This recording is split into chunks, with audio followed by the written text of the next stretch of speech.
In 2020, much of our attention was occupied by the news of certain public monuments being removed or destroyed all across the world. From the slave trader Edward Colston's statue in Bristol, the bust of Leopold II in Ghent, to the numerous Confederate monuments around the United States, we have witnessed the changing fate of sculptural monuments that celebrate the protagonists and values of a bygone era. What is this power invested in these immobile statues that compels us to erect them, move them, change them, and destroy them? In this episode, we take a deep dive into the issue of sculptural monuments in civic spaces by turning our lens to the life of one particular sculpture in the Piazza della Signoria, in the birthplace of Italian Renaissance, Florence. Piazza della Signoria in Florence is so iconic a space that it's hard to imagine it as anything other than how it appears today. It was the central square of the Florentine Republic during the Renaissance, with its seat of the government and town hall Palazzo della Signoria, now called Palazzo Vecchio. In addition to the impressive 14th century Palazzo Vecchio with its soaring bell tower, what makes this piazza so recognizable is its spectacular display of sculptural monuments.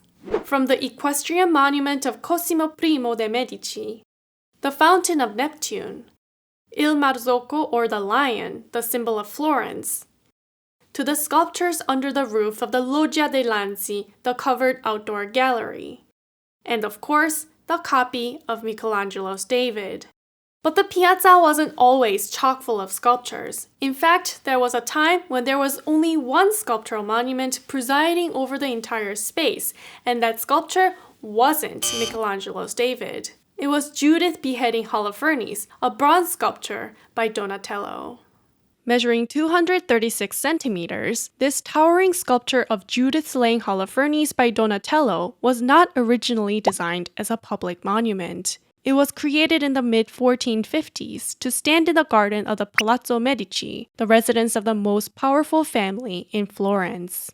Judith was commissioned along with Donatello's bronze sculpture of David. With David in the courtyard facing the street, and Judith decorating the garden adjacent to the courtyard, the two sculptures stood guard in the most public places in the palace that served as an unofficial seat of Florentine political power concentrated in the Medici.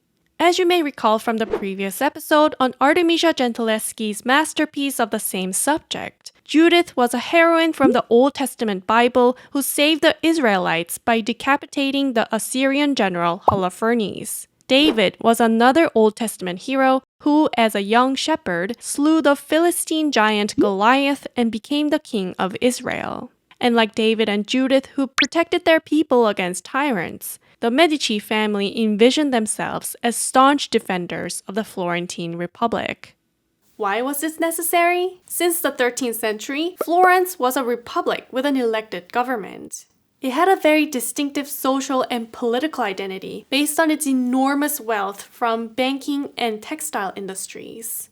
Although the Florentine government was structured in a way to prevent a single family from dominating the republic, the Medici rose to power as de facto rulers after 1434. In order to maintain their power within this political landscape, it was paramount for the Medici to position themselves as the supporters and defenders of the Florentine Republic. As a virtuous heroine of the Israelites, Judith, sculpted by Donatello, participated in the Medici political propaganda machine.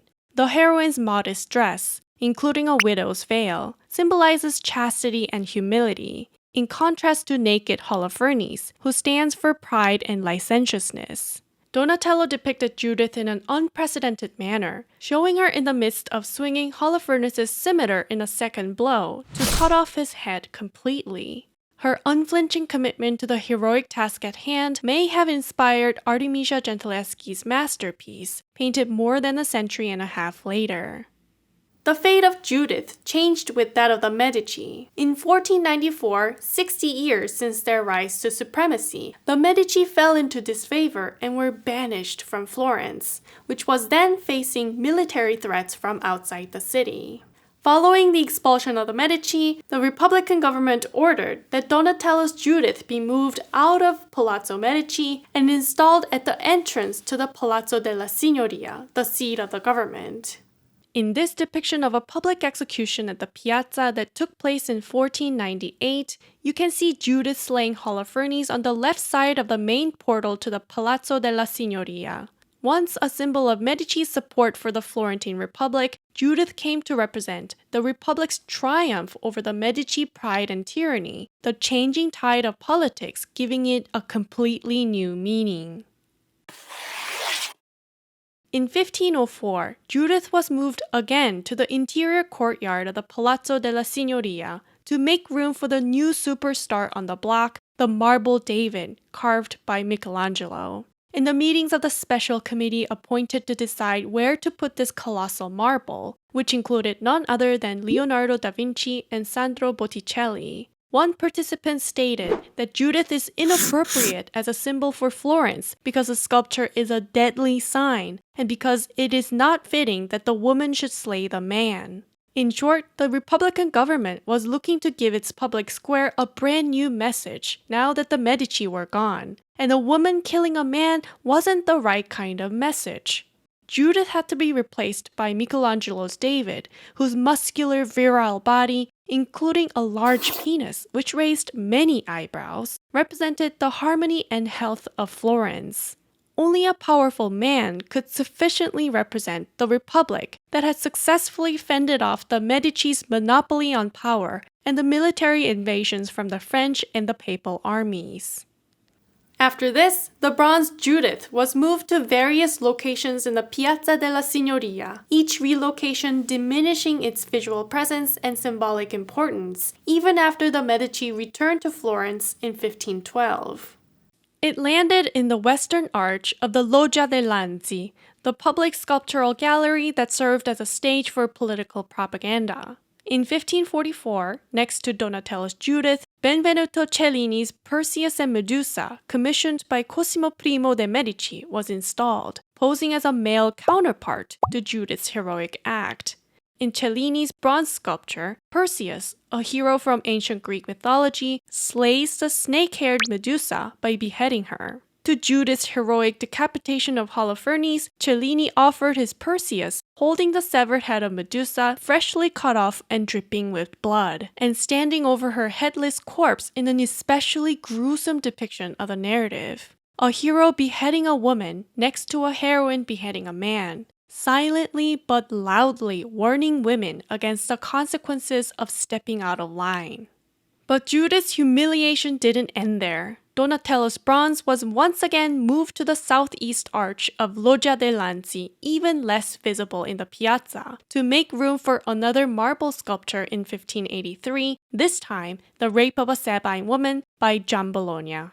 Giambologna's spiraling composition depicts the moment in ancient Roman history in which the Roman men abducted the Sabine women from the neighboring region by luring them to a festival in honor of Neptune.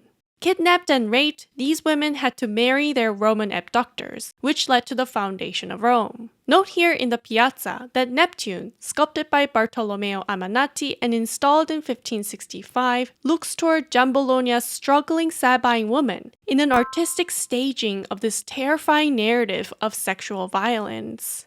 After all, Florence prided itself on being the new Rome. By relegating the only statue of a female protagonist to an obscure corner of the square, and replacing it with a depiction of mass rape, the propaganda in the piazza was sending a very clear message to the Florentine women who were not considered as citizens of the Republic. The Rape of a Sabine Woman, and many sculptures in the piazza representing hyper-masculine bodies, proudly declared the square a space for manly Republican ideals, and openly justified the oppression of women as a necessary part of heroic acts.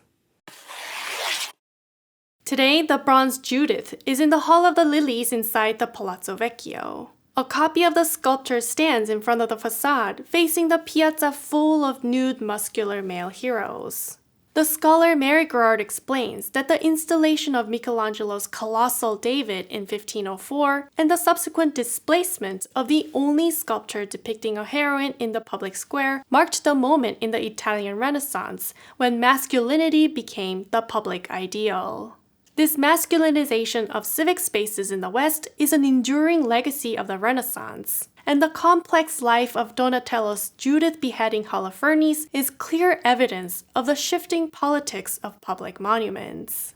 This brings me back to the questions with which I began this episode. What do the monuments in our cities and towns depict? What values and ideals do they represent? And are these values and ideals in line with our vision of who we are and who we desire to be? Let me know what you think about these issues in the comments below. That's it for this episode. Thanks for watching. See you next time on Art Story Lab.